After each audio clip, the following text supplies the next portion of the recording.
Yeah, is my voice audible to everyone? Yeah, thank you. So, thank you all for joining this particular session. As I had promised to all of you that I would be inviting one of my last batch students, Dev Darshan, to this particular session. And this session is aimed at giving you the insights that how you can prepare for GAT-B very well. So Dev Darshan was one of the toppers of last year, and he happens to be our GAT-B last batch student also. There were many students who qualified or who got great ranks in GAT-B. Many of them are in JNU, some of them are in BHU. So last year many students got selected through GAT-B, but I have invited Dev Darshan. He got the highest marks, being one of the toppers. So talking about Dev Darshan, he was really hardworking during the classes. Apart from that, he used to attend the classes on a daily basis. And while interacting with him, I had a fairly good idea that he has or he is working pretty hard. Apart from that, I had very high hopes from him. The As I already said that I would want you to engage with him, since a lot of you, not only my batch students, apart from that, this video particularly would be also going on our social media handles.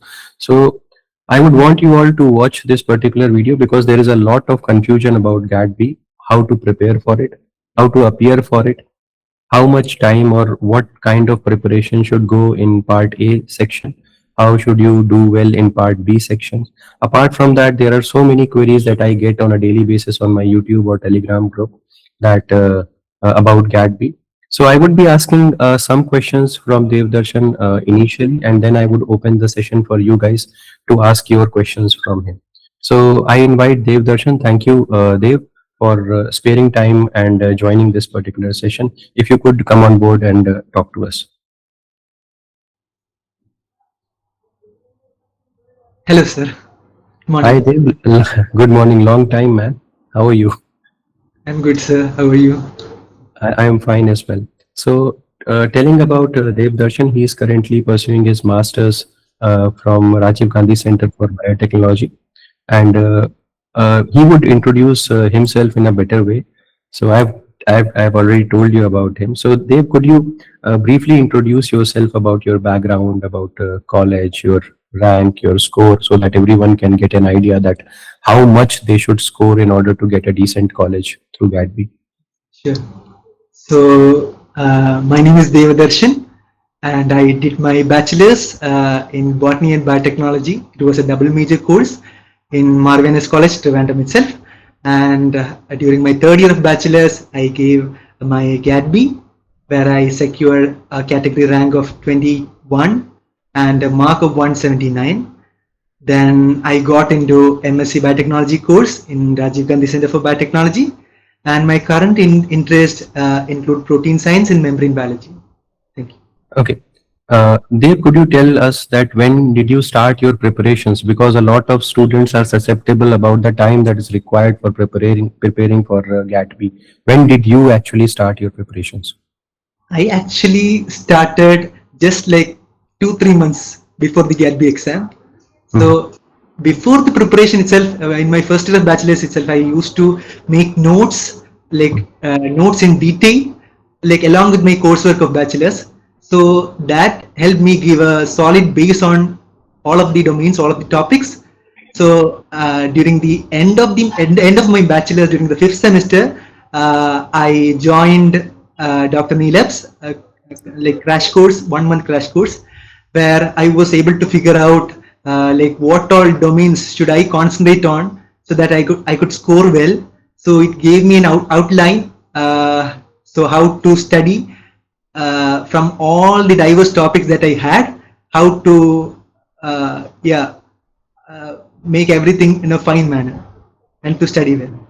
Yeah, a lot of students, they've asked me that what should be the study routine. That means how many hours does one need to prepare for GAT-B? So what was your routine?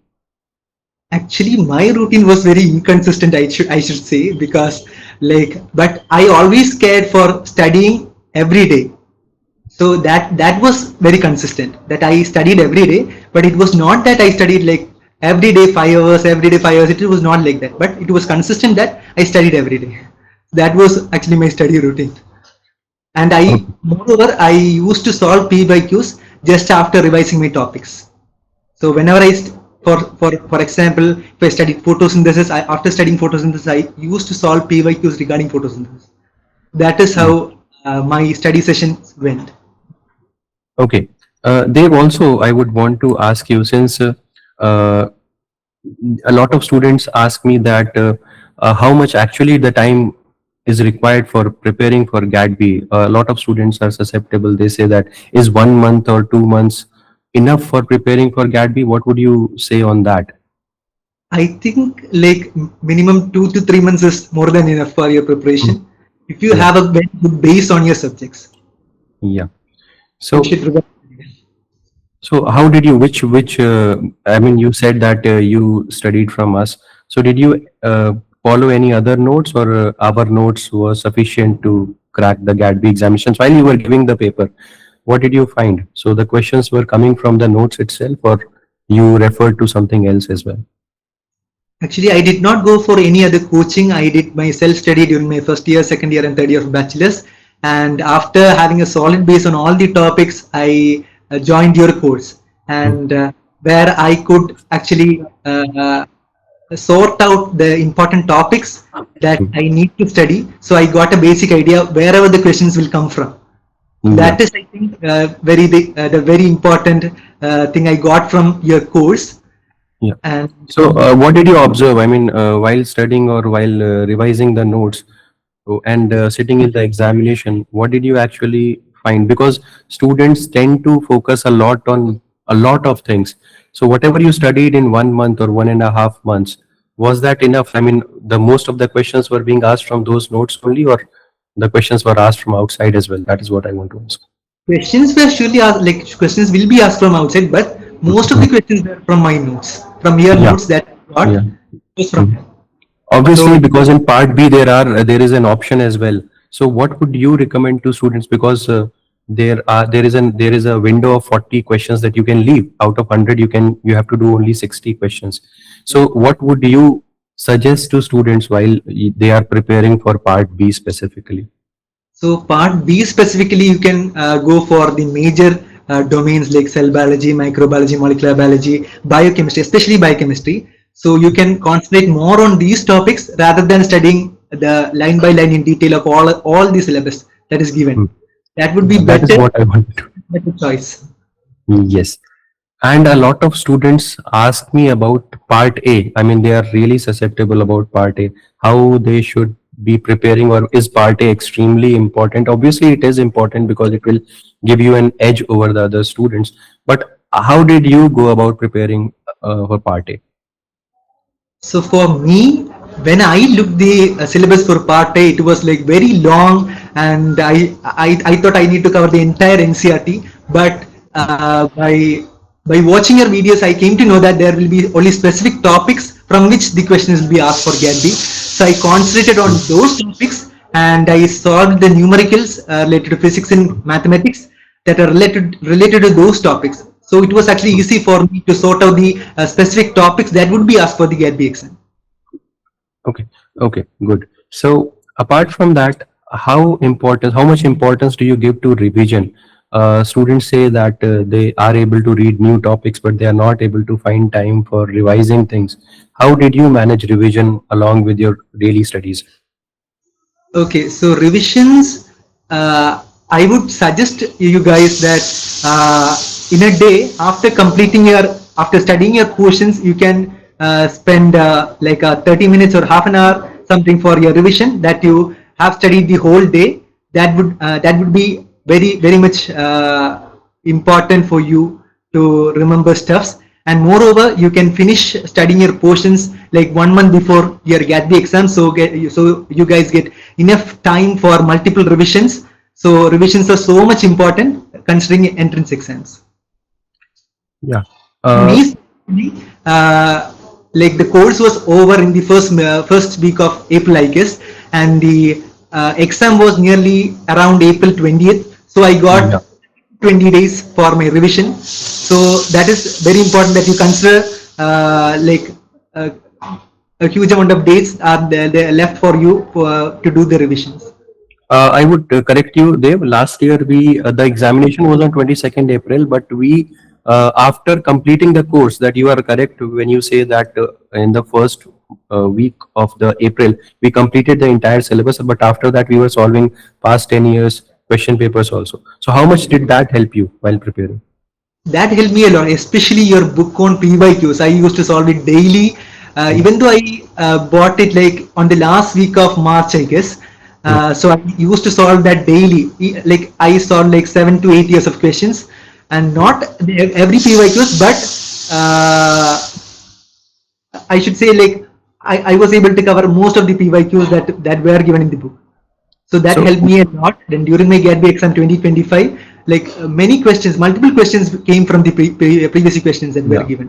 So that is why I tell all of you, all of my students, that solving PYQs is the key for GAT-B, because the question level is not that high. If you have given GATE examination, the question level will be specifically lower than the questions that are asked in GATE examination. So solving PYQs should be the key. Now, uh, what are the top three advices that you would want to give to GAT-B aspirants this year? Many of you, many of the students who are here listening to you would be uh, becoming your juniors, I believe. So, what advice would you give them? So the first advice is that you should prepare short notes. That will be a very great help for you during revision. So immediately before going for your GAT-B exams, you need to revise the complete topics, right? So that will be a huge, huge amount of data to be processed. So it will be better if you prepare your short notes. You can reduce your time for revision, and you can revise more topics. Then I would suggest you to solve multiple PYQs. Even if you like, you can solve PYQs, the same PYQs multiple times. That would help in memorization. So sometimes you may not memorize the topics. You may get blanked in when you're sitting in an exam hall. So you should revise it multiple times. That helps you a lot.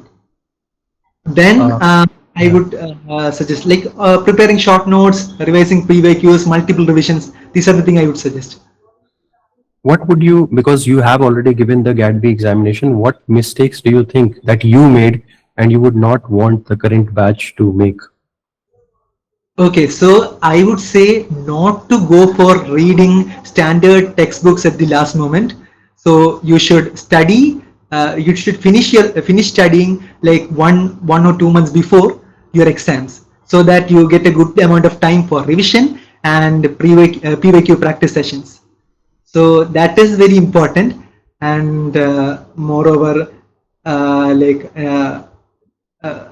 you should specifically go for topics, revise your topic specific to GAT-B questions. Yeah. So don't go for revising like every topics in the syllabus. Just sort out the topics and go for them. Uh, how did you maintain accuracy in part A? I mean, how much questions, if you remember, how many questions did you attempt in part A? And how sure were you? Because you would be knowing that accuracy matters a lot, specifically in part A. Negative is -1/2. So, how sure were you while appearing, or how many questions, let us say, did you answer in part A? For biology, I think I was able to answer most of the questions, Mhm. and same as for chemistry. But for physics and maths, you see, like for chemistry, biology, and physics, it was the questions are like +2 level. Mhm. But in case of maths, it is 10 level basics. But I actually skipped the physics and maths part. I I did revise some equations regarding physics, but still I skipped physics and maths. So Yeah. even if you are not able to study, you can still skip.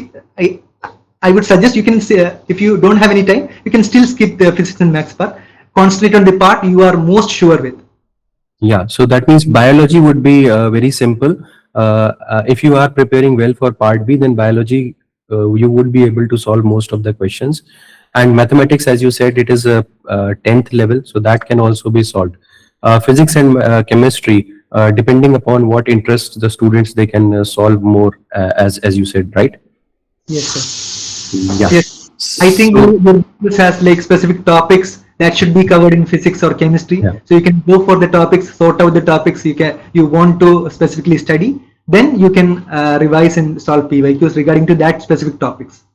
Yes. So while we were solving the past 10 years question paper, if you remember, did solving the part A portion during that session of solving past 10 years question paper, did solving part A also help you in the examination? Sir, it did help very much. I was able to like it was a lot of steps to study in physics, chemistry, and maths. So you actually sorted the portions so that I could specifically study each equation that was actually important for the exam. So that's how like sorting out the portion that is so much Yes. important. Like not studying everything line by line, it is not that important.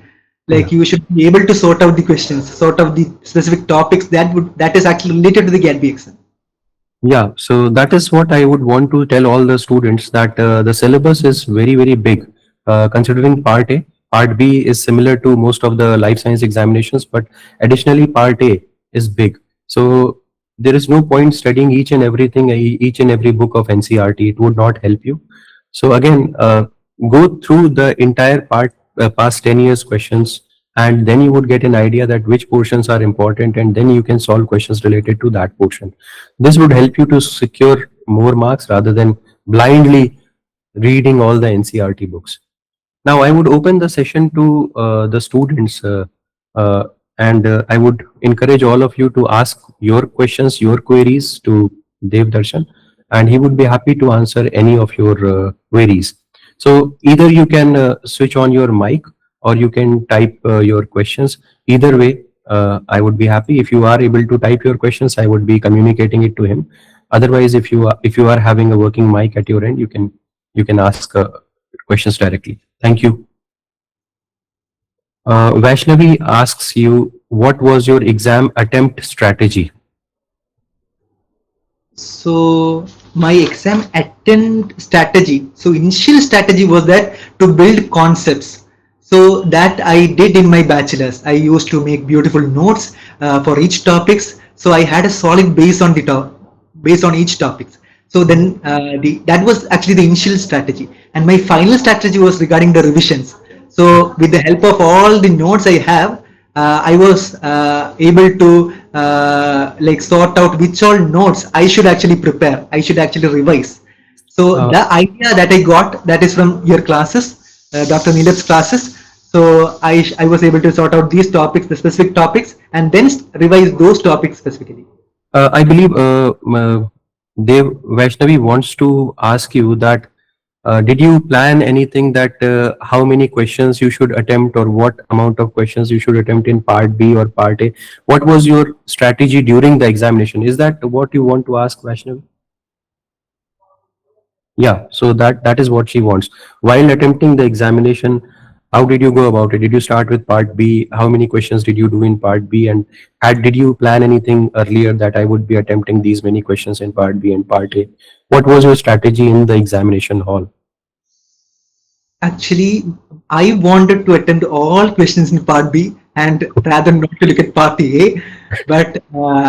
But I was like, after seeing the question, I was able to attempt part A because I knew most of the questions in biology and chemistry, and maths also I was able to solve multiple questions, I should say, because those were very easy. And uh, going for part B, it was like I wanted to attempt all the questions. It was not like I need to attempt like this much questions in part B, this much questions in part A. It was not like that. It was my necessity to attempt all the questions in part B. So I studied in a way, such a way that I wanted to attempt all the questions in part B. I should know that. So did you attempt all 60 questions in part B? Yes, sir. I attempted all 60 questions in part B, and I guess I got one question wrong. Okay, one question wrong. So okay, so that was, I mean, 59 questions. If you did correctly, then the accuracy was pretty well. Then you might have done some questions wrong in part A. then all Yes. then only your marks got decreased, right? Yes, sir. Yes. Yeah, so this is what I want to tell you, that if you do pretty well in part B, then also you would be securing a very good rank in GAT-B. So if you do very good in part B plus part A, at least you do good in biology or mathematics, you are good to go in a very good college, as you can see. So yeah, next question. Any other question that you would want to ask anyone else? Apart from PYQs, from where did you practice the unit-wise questions? So regarding unit-wise question, I also solved the Pathfinder MCQs too, Hmm. along with Dr. Neelabh's PYQs. I used to solve that too. So after studying each specific topics, I go for the Pathfinder to the specific unit, and PYQs regarding the specific unit they are given there. So I used to solve that too. Pathfinder. But Devdarshan, I would want to ask you that Pathfinder has the level of questions given in Pathfinder are pretty higher, I believe, than the questions that are asked in GAT-B examinations, because it is a mixed of multiple examinations. Am I correct? Yes, sir. Yes, sir. It's a mix of multiple examination. Moreover, the level was too high. Yeah, But I was able to solve many questions. So it yeah. actually gave me confidence that I was able to solve these many PYQs even from Pathfinder. So that Yes, was a confidence building step to solve good. PYQ. Yeah, so that is your answer, Priyanka. Any other questions that you would want to ask? What is the expected cutoff for RGCB life safe score, irrespective of the cutoff? I mean, she wants to ask that what, let us say, what was the last mark student got to enter into RGCB? Do you recall that? I guess it is around 160 for Hmm. 160 or 170 for general. Hmm. I don't exactly remember. If you visit the RGCB website, you can clearly see the cutoff marks. But it actually depends. It varies according to every year. It Hmm. differs. But usually it ranges between 160, 170. So that is the range. Okay, okay, okay. Apart from that, did you have any other priorities also, that if you did not get RGCB, where would you go, or did you apply to any other colleges also? That is also what I wanted to ask you. Okay, I actually applied for multiple colleges and I got offers from IT Indore, JNU, GPU, MSU, everywhere. So the thing is that my home is near in Trivandrum, so I chose RGCB. Yeah, Yeah. So, that's Abarna, I believe you would have got your answer, right?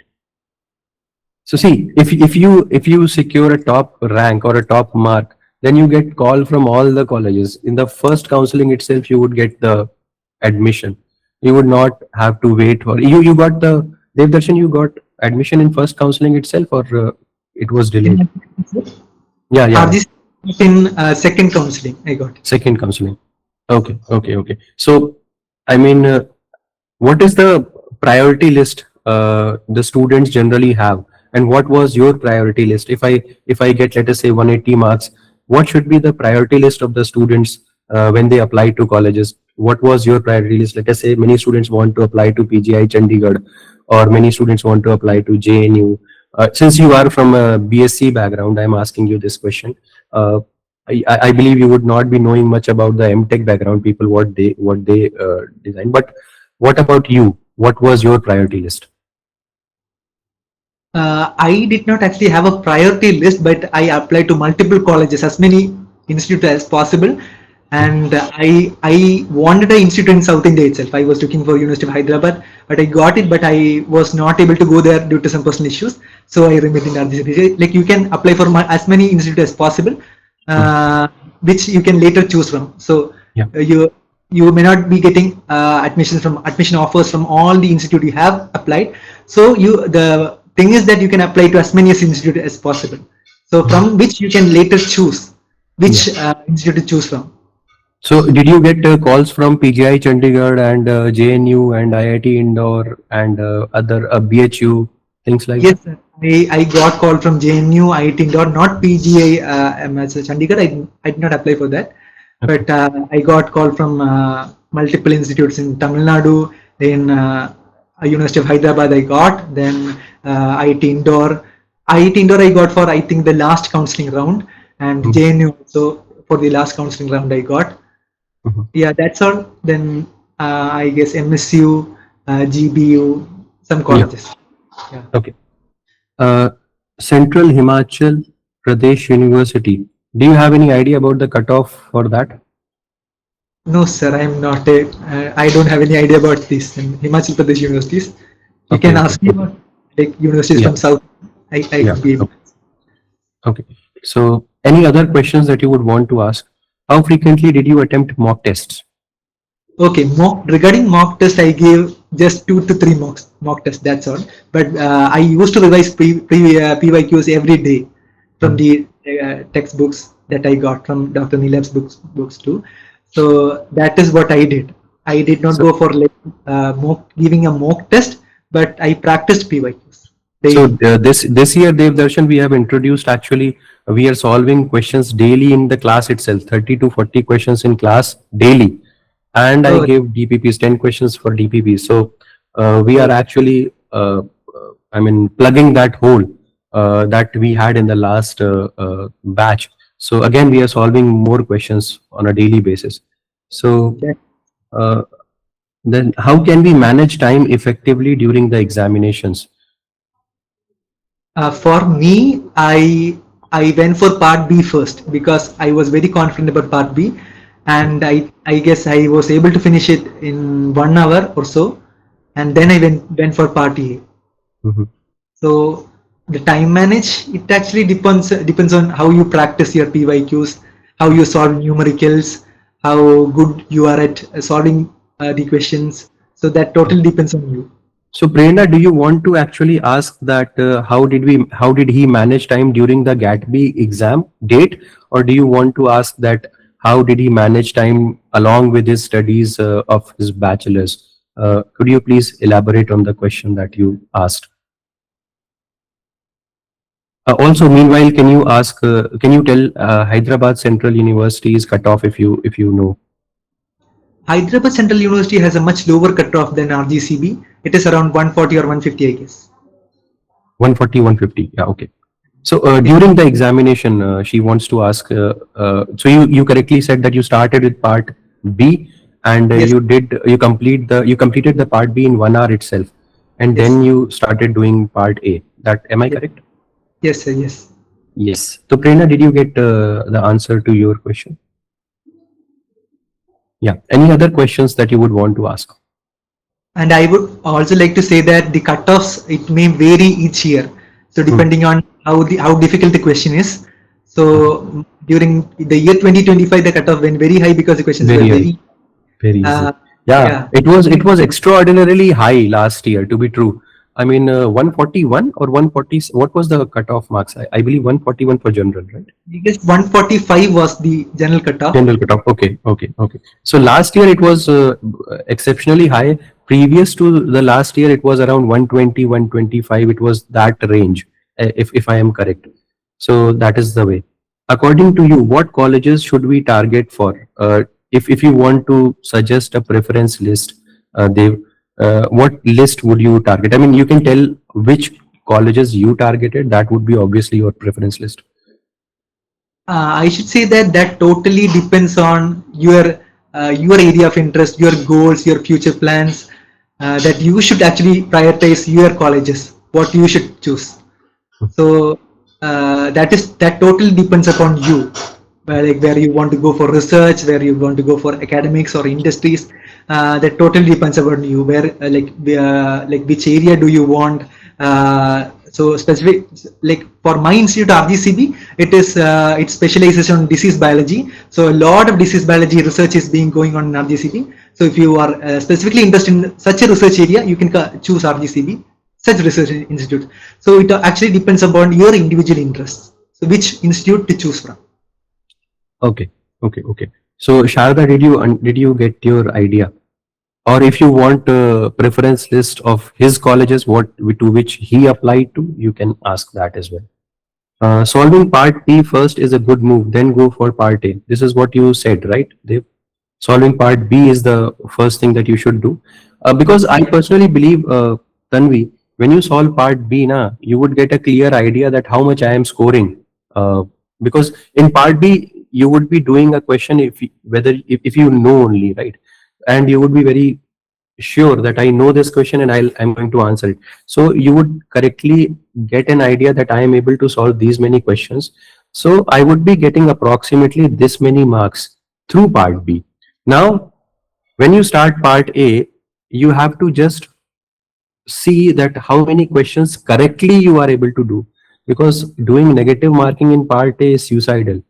So do less questions but correct questions in part A. So obviously solving part B gives you a good idea, a clear idea about your goal, how you can approach it. And then going for part A, again, part A, as many questions you are able to solve correctly is your bonus. That is how I would summarize it. Charu asks, during the exam, was it difficult to select 60 questions out of 100, or was it confusing which questions to answer for part B? So the thing is, actually, I attempted all the questions that I was 100% sure of, Hmm. that I knew the answer. Then, if there was any reduction in questions, then I went for like choosing questions.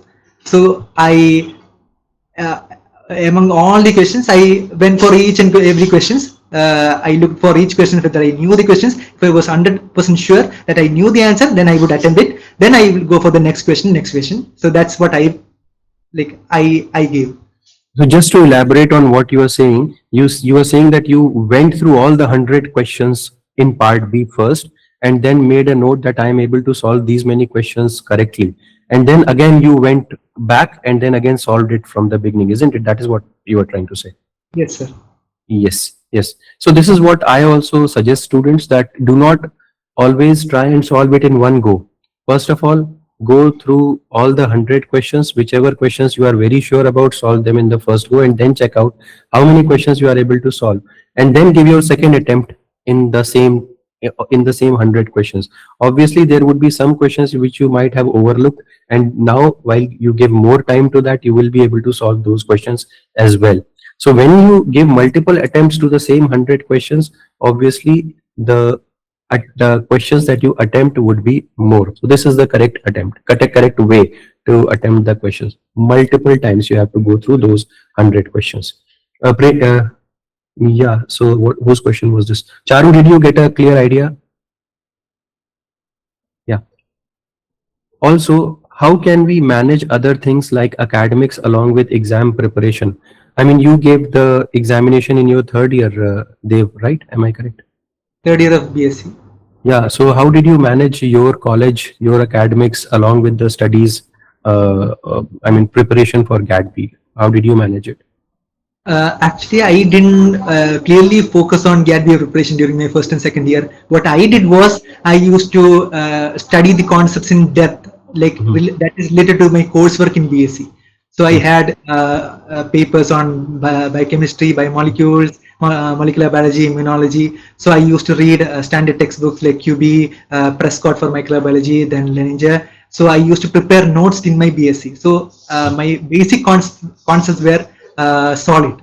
So then after that, in my third year, that is where I revised all these things and Mhm. went for a revision coaching under you, under Dr. Neelabh, Yeah. and that's so yeah. So during your third year, how much time did you put into your academic college studies, and how did you manage GAT-B studies simultaneously?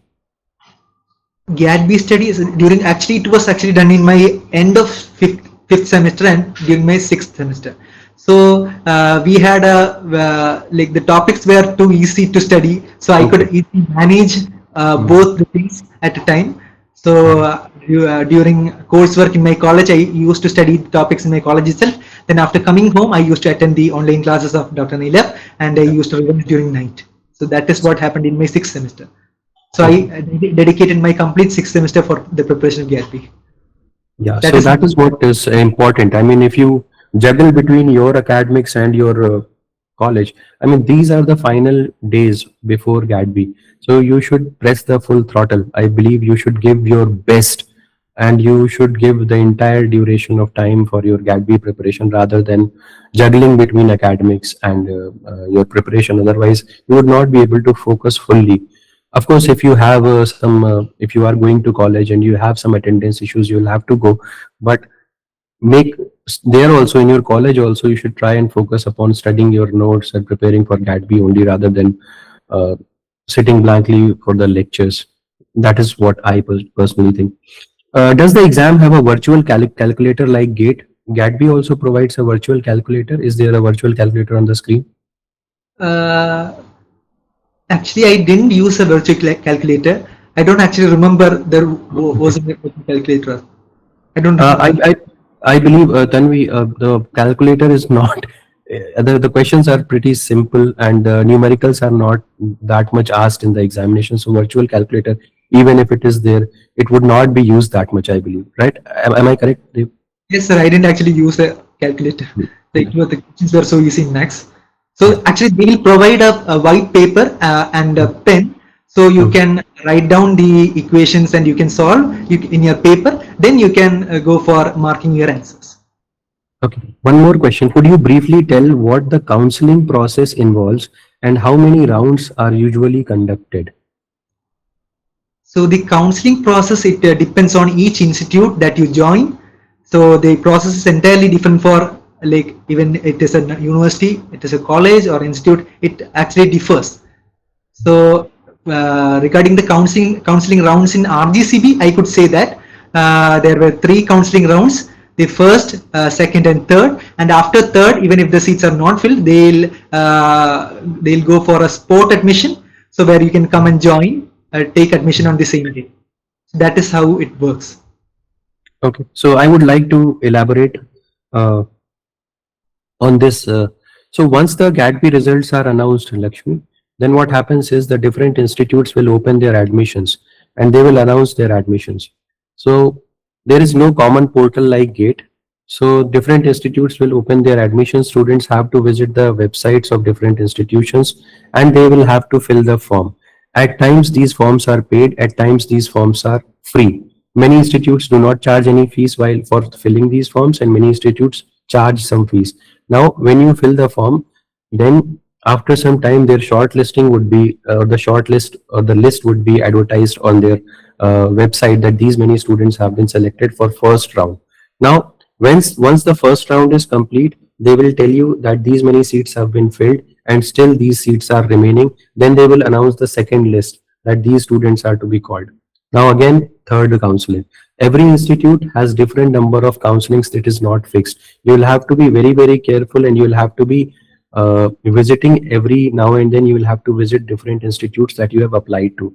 Apart from that, you will also have to keep on checking your email, because once you get shortlisted, they will email you also telling that you have been shortlisted. Kindly deposit the fees up till this particular time and kindly do this and that. That is what is done. One more important thing, at times the mail that they send goes in the spam folder. I've seen many students who receive mails in the spam folder, so that also should be kept in mind कि आप spam regularly check करें. So I did would you understand, Lakshmi? add something that some institute, they don't actually mail you. You have to go to the website and you have to look for the rank list. So Hmm, there are some institute which actually don't mail you. So you hmm. should directly go to the website. You should check for your name in the rank list. Yeah, one more question, Dev. Could you tell your list? I mean, which colleges did you apply to? Yeah, as I said, it is RGCB. I applied for. Then some colleges in Tamil Nadu. I applied MSU, GBU, JNU, IIT Indore, University of Hyderabad. So all these prominent colleges I applied for. Yeah. Okay, okay. So Sharda, I believe you would have got your answer. Is there any other question that anyone else would want to ask? Uh, do you have any idea about ICT, Institute of Chemical Technology, Mumbai?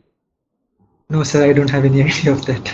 Yeah. So he is from a BSc background, so obviously he would not have an idea about ICT. But you can check it on the website. It would be available. ICT Mumbai cutoff. Any other questions?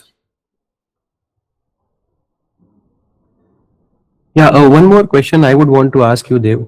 Many students ask me that you are in a top institute. I mean, every student wants to get admitted to IIT Indore or RGCB. This is one of the best institutes for biotechnology as far as students target. So Yes. is there any placement in RGCB, or students have a temperament to go for PhD only, or they want to go abroad? What is the temperament of the students when they get into RGCB? Until now in RGCB there is no placement cell available. So you will like most of the students will be going for a PhD or Hmm. either a JRF position or a project associate like positions like that related to research. So like when I look at my seniors, like all of them have gone for a PhD position or a JRF position, and it actually depends on the lab which you join. Sometimes the your PI may select you or recommend you abroad, so you get a PhD opportunity outside or within India. So that actually depends on the lab you join. So you should carefully select an institute where you like the research that is going on there, and you should be very careful about choosing a lab too and Yeah. get an area of interest. Yes. One more quick thing, that have you seen any students, I mean, apply to jobs after they have completed their masters?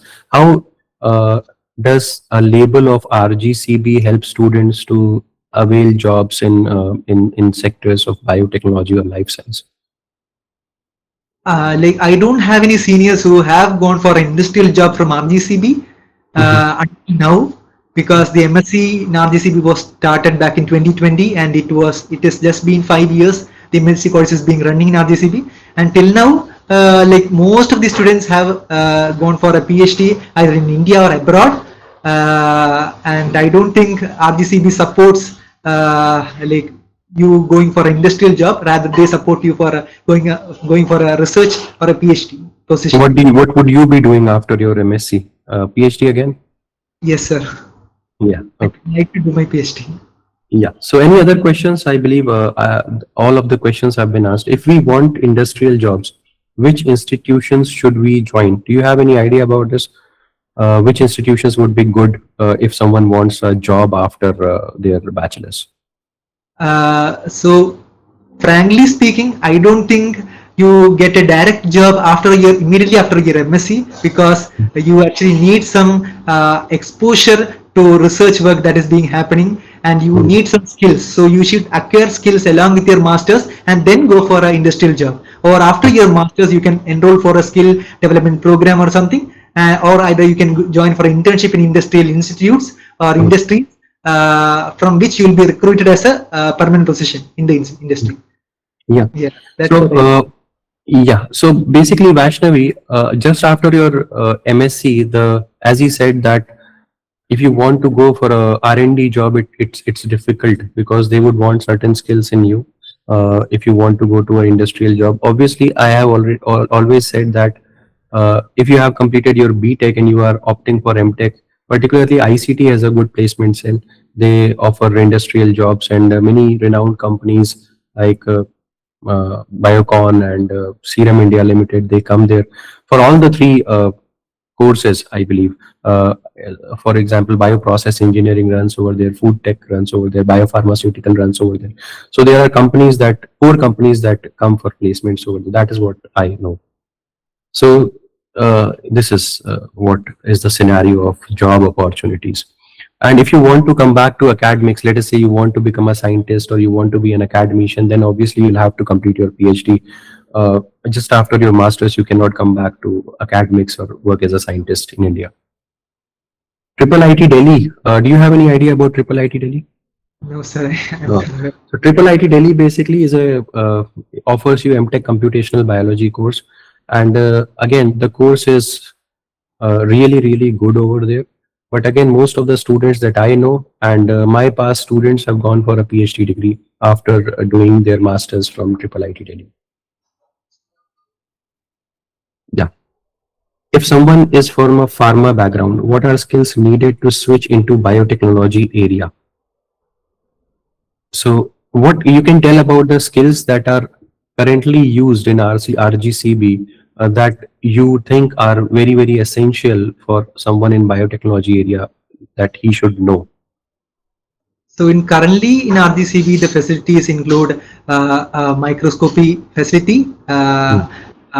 Like they have a very good microscopy facility. and the NGS facility they have, the electrophysiology facility, and multiple facilities are there. It actually depends on you, like what instrument do you need to study, or what area you need to choose for Yeah, your research. Maybe you can go for a training in a particular instrument, and with the help of that instrument you can develop your research career. yeah, You can include that, you can actually incorporate the use of that instrument in your research. Like you yeah. can specialize in microscopy, and you can go for a cancer research involving microscopy, Hmm. or you can go for studying a spectroscopy related technique like EPR, or something like that, and you can incorporate it, that in protein studies. So that would be my answer. So Pratik, just to elaborate upon what you asked, see, biotechnology is a very, very vast field. There are techniques that are introduced on a daily basis. So you cannot get hold of all the techniques. As he said, it depends upon the institute that you get into, and you can focus upon the labs, focus upon the different instruments that they are there, and get a hold on that. So particularly in RGCB is saying that electron or microscopy facility is really, really nice. So he, I believe, would want to work in microscopy, let us say, and then uh, elaborate his understanding in microscopy, and then use this microscopy in research. So you being a pharma guy, you can again work in, as he said, that drug development or and disease modeling thing is also done in RGCB. So you being a pharma guy, you can connect whatever you have studied, since you would have knowledge about your medicines or pharmaceutical formulations.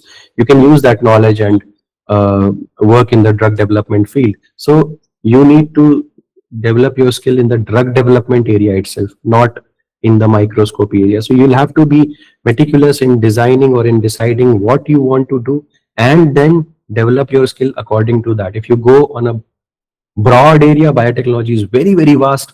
You cannot work on everything and at the same time. I believe you would have got your the answer to your question. How did you handle stress and pressure in the last phase of preparation? That is a very common question. I was thinking, why didn't it come up till now? Stress, actually, I should say that I got a very good classroom in my college, very great friends to support me. So we used to discuss PYQs in our class. So we used to ask questions to each other. We would answer. We would play games with the GAT-B questions. So I don't think there was any stress regarding that, because they also enjoyed, and I too enjoyed asking questions related to different topics. Every day we conducted like quizzes, not in a formal way, but just asking questions. Like we used to gather around in a class after our usual regular hours, and we used to discuss questions. So that felt like enjoying and not stressful for me. So that Yeah, was if you remember, Dev Darshan, I mean, the students who enrolled in the batch also, you guys asked questions on a daily basis on the group as well. So that was also a way. I mean, like you guys ask questions on a daily basis, consult and give answers. So that is also one way in which you can release stress. You can talk to your friends. You can talk to people in the group. How are you preparing? I mean, how are you studying, what have you studied, so things like that. This eases out pressure. Obviously, if you have friends back in your college who are doing the same thing, obviously it releases pressure. Yeah. So I believe we have taken a lot of time from Dev Darshan. Also, he might have some work to do, and also he said that he has examinations soon. So I would not to waste much of his time again. And thank you, Dev. It was really nice talking to you, and you explained so many things in such a wonderful way that I might not have been able to explain. You have explained your journey in a very nice way. Apart from that, you would definitely have given confidence to students for preparing for GAT-B examinations. So thank you so much, man. Thank you for sparing so much of time and explaining this to students. It was pleasure having you on board, and I wish you all the best from all Samadhan Life Sciences team. Have a good day. Thank you, sir. Thank you for actually inviting me. I'm very Thank you. happy to be here once again in the platform. Thank you, sir. Yeah, and I hope that this batch gives you more and more juniors in RGCB. I would welcome you all to RGCB if you study well. Sure, sure, sure. Thank you. Thank you so much, all of you. I'll end the session over here. Have a good day.